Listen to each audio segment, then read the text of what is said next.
This is an overview of the functionalities of the latest version of ODOO LIMS Biologica Soft. I will focus this presentation on LIMS for utilities, but we also have LIMS for R&D organization, we have LIMS for manufacturing, we have LIMS for product controlling, also with quite the same organization within the LIMS, but with some specificities also. If you look at utilities, they don't only have to handle analysis, they have to organize also the sampling points, which are part of assets like water tower, water treatment plant, or whatever. And this is all part of an infrastructure. And the thing is, they have to also organize sampling tour, and sometimes to also not only take the samples on the ground, but to record also some parameters which are done on site, like pH, conductivity, and so on. So the LIMS is organized around several modules of ODOO. So this is version 11, but we have the same LIMS in version 12 of ODOO also. So you have the basic module of ODOO, of course.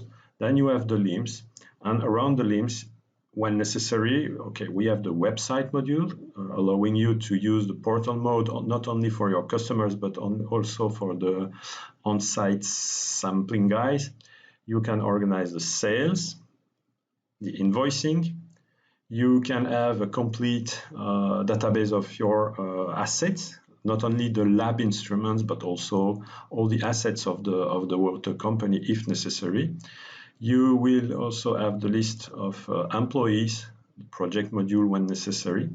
And we also have a complete management system within the system, allowing you to manage when you are accredited or certified, the non-conformities, action, risk management, meetings, audits, and so on. So if I look at the LIMS, so we have several menus, of course, depending on your access rights. And if I go on the organization for utility, it's mainly based on the sampling points. And then you will have to organize a tour for, let's say, 4 sampling points. It's very easy. You just have to create analysis. You choose a date. We need a date to have a calendar. You can choose a category, and you can create an add-in tour, the 4 samples awaited here. So I'm now creating the tour itself. I'm going to assign to a team, to a sampler guy, and I add in my tour. So the system is now creating a tour with 4 analyses, but you see for the moment there is nothing to do. And I have to add my parameters or my packs of parameter within my tour. So I have a look at what it's going to create. And I add my parameters in each sample.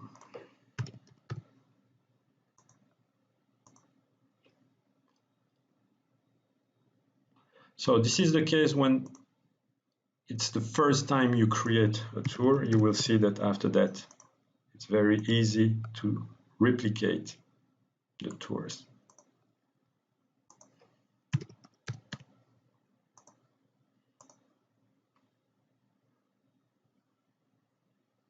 So, okay, now I'm done. And now you see that I have not only my 4 analyses, the color change that just to show you that you already added packs of parameters, and you see that you have 4 analyses with 24 tasks on it, the number of numeric parameters of selectable parameters.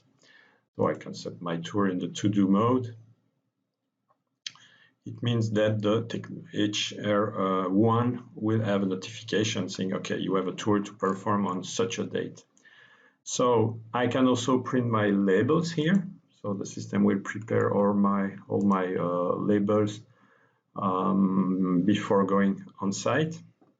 It's a code bar based labels. In that way, then it's easy to receive the sample within the lab. So you can also print the list of bottles you need. So it will not only give you the list of bottles, but it will give you the list of bottles per and per sampling point, and the total also. So you know that for that tour you need 8 bottles. And the system can also, if you don't have the portal mode for the tablet on site, then you can print a report that asks you to encode some results on site for some analysis. So now let's imagine that, okay, the samples are coming back to the lab. We have to to make the reception of the sample. So I have a lot of information here. I will come back later to that. I have a lot of information about the sample. I can say that this is taken by the customer or by us, but then I have to re-encode HR1. And I have to give a date on the sample and sample received. Imagine that the sample was taken a few days ago, just to see how the system is going to react. If you have the portal mode, the date of the sample is fully automatic. When the sampling guy encodes the result on site and validate, then we know that it is the moment when he took the sample. So I can now save and say, okay, it's received. And I can see that I have some parameters which are out of time because I set technical delays on some of the parameters according to the international standards. And so I have a warning about that. So if I want, and for traceability reason, you have to go this way to change. Say, okay, I did an error of typing, and the date of the sample was yesterday. So you can confirm. And now you see that you made a change of date, so you have a warning about that. You see that everything now is in delays, but you also have what has been changed and by who. So very important for accredited laboratories. So now I can go on the technical part of the analysis. So there are several ways to encode, but I'm going to show you this way. There is also a very generic way to encode. And of course, there is a possibility of connections with instruments, of course, with flat files. So I go back to my SOAP. And here I can say, okay, I'm going to take care of it. Full traceability of who did what and then, and when, sorry.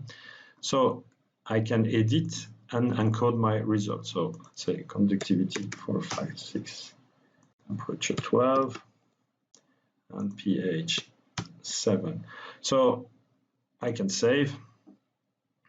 I can see that normally everything is fine, so it's in green.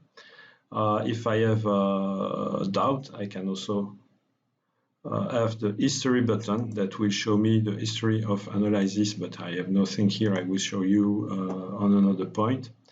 And I can, if I have the right, or it will be done by another person, I can validate my method, my SOAP.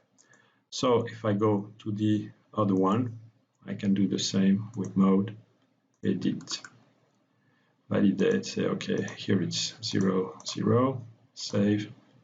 I can go to the next one through this button. I validate. I go to the whip mode, edit, durability 1, save. And we also have a possibility, but which is completely customizable. You can allow to re-encode because you made a small mistake here. It was not 1, but 0. Sorry, 0. Problem with my keyboard.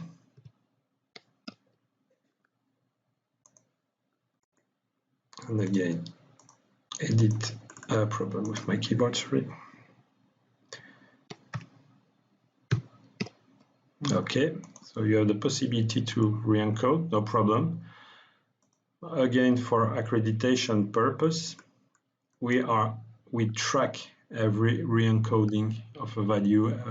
Anytime you encode a value, it will be tracked down here. And we also will give a signal. If I go back to my analysis, you have a change warning here. And if you go down on all the parameters, you see that the turbidity has been changed. And if you want to know by who, you just click and you have the information here on that screen. So I continue the encoding of the results, and for the last method, which is mainly onions also. So you see that while encoding, I saw this flag turning on, non-plausibility. And again, if I click on this parameter, I see that for my sampling point here, so I am on a sampling point called SP1. And if I look here for that sampling point, I have a plausibility limit, which is between 30 and 40. This means that even if it is conform, I can encode that for specific sampling points, specific networks, specific products. I have a plausibility limit, meaning that usually the value of nitrates is between 30 to 40. If it is not the case within my analysis, then I can turn on this flag. So if I re-encode a plausible value, so of course the system will track what I did. So now it's plausible, and again everything is tracked. You see that one user changed from an old value to a new value.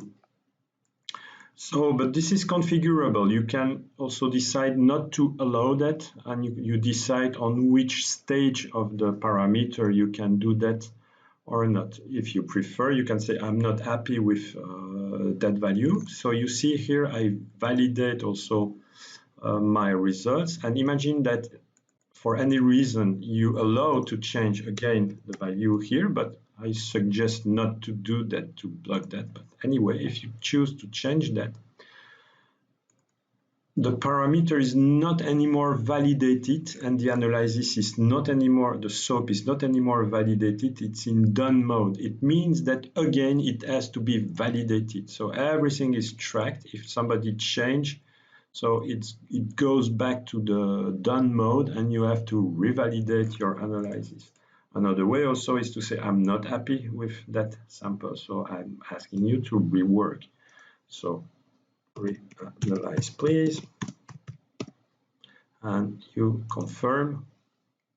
And now the system set this value in the reanalyze mode, so it's not going to appear on the test report, and this one is to do mode. And so you have to take the sample again in the fridge, for instance, and reperform the analyze. And then you put the new value, which is 37. And again, by security, you have to validate again. If I go on my analysis itself, so you see that it is in validation 1. It means that all my SOAPs, all my tests are validated. Now I am the manager of the lab, so I can have an overview here. So what I see also that somebody made a change, that the analysis is also received, it's complete, and there is also a change in date. Let's do a last maneuver. So I'm going to cancel this parameter for some reason. So test, confirm. So I will have the tracking of the test cancellation of the parameter, but again another button is turned on. It's an incomplete. So I know now that based on what was scheduled on the analysis, it's not complete. So I have to revalidate because I did something. So I have a look here, and as I change this one again by security, you have to revalidate. And now it's in validation 1, and I can do the last validation for the lab manager. So you can have also another look. We have a very simple report, which is not an accredited report, but a very easy to use report to look at the results and the global stage of the analysis. But now I can second validate, so it's done. And now I can generate a report. If you try to generate a report without the validation, you are able to, but the report cannot be validated. It will stay in a draft mode. So it makes sense to avoid any mistakes, not to send not validated analysis report to a customer. So I can create a report here, And I will have here a report with automatic number on it, and you can also have options to print. You can add images, you can add comment, remarks, and so on. And so now you can validate the report. You can also have a preview of the report to see if everything is okay. So all the information of your report. You can decide to also then print and pass to send or send by mail. If you want, you can send the report to your customers by email or to push the report on the portal mode. So, okay, I'm going to send it. So now the report is sent. And if I go to my analysis, in fact, and if I try to edit something and save, the analysis is locked. So if you want to unlock the analysis, you have to go to the report. Okay, discard my change. You can go to the report. You have to cancel the report. You can go back to the analysis, make a change, whatever you want. Now you can save and you can re-edit the report, create a report. The system will detect that there was a former report on it. And if you look at the preview, now the system knows that this report cancels and replace the former report. And so again, you can validate and it will lock the analysis. If I go back to my sampling points, the sampling points are organized with water origin or belonging to an equipment or whatever you want. These information are fully customizable. What is interesting is that the sampling points have the full history of all the results, all the analysis you did on it, all the states of the analysis and so on. If I look at my sampling points itself, my list, I have also the date of the last analysis and the status of the last analysis. I can have a very quick overview of all of my results, but I can have also a graphical view of my results. And let's say that I'm focusing on these two parameters, and I want to. So I have the full history of all the analysis on the sampling point. As you noticed, also the sampling point is part of an equipment, which is here, and the equipment itself. You could have a full maintenance module within ODOO. And so not only you see that you have here, it's a water tank, you have two sampling points, let's say the inlet and the outlet, and you have all the history of all the analysis and all the results which are on that water tower, for instance. And you can also set the maintenance, tank repair, cleaning of the tank, and so on, have all the information and also have all the activities that are available within ODOO. And here, in fact, I am in the maintenance module with all my equipment, but I can also manage all the equipment of the labs with also all the maintenance of the lab equipment with calendar view, pivot modes, and so on. So I have everything here. We have the same kind of information on tours. So you saw formally that I created a tour, and so I can find my tours with a full calendar mode. I have a pivot view of my tours also. And then what it is interesting, you saw that it takes a few minutes to create a tour. And as a lab manager, I'm not going to spend time on creating tour every week. So we made some nice features here. Let's say that you see that this tour was a good one, and you can set that it is a model tour to find it easily afterwards. And in fact, if it is a model tour, you cannot modify it anymore. But if you have to perform your organization of tours, you can say that, okay, I'm going to do next week this tour. So I just have to duplicate the tour. I just have to say, okay, this is for next week, and set who is going to do that, this guy this time, and you can duplicate. And that's all. The system will duplicate everything, the sampling points, all the analysis on it. So I have a new tour with new methods to perform and so on. And let's imagine that you want something even more easy to do. So maybe several tours to recreate. And you flag them saying, okay, I have these tours which are to organize on Monday, or why not, because it's more there, the Tuesday. Okay, and so you just have to click on them, duplicate tour, say it will be for that Tuesday, for this guy. You can modify if you want by clicking more, and you can duplicate all the tours. And so the system will create 3 new tours on that Tuesday. Here we go, and here you can still modify if necessary just by clicking, and yeah, then you can prepare all your bottles, labels, and so on.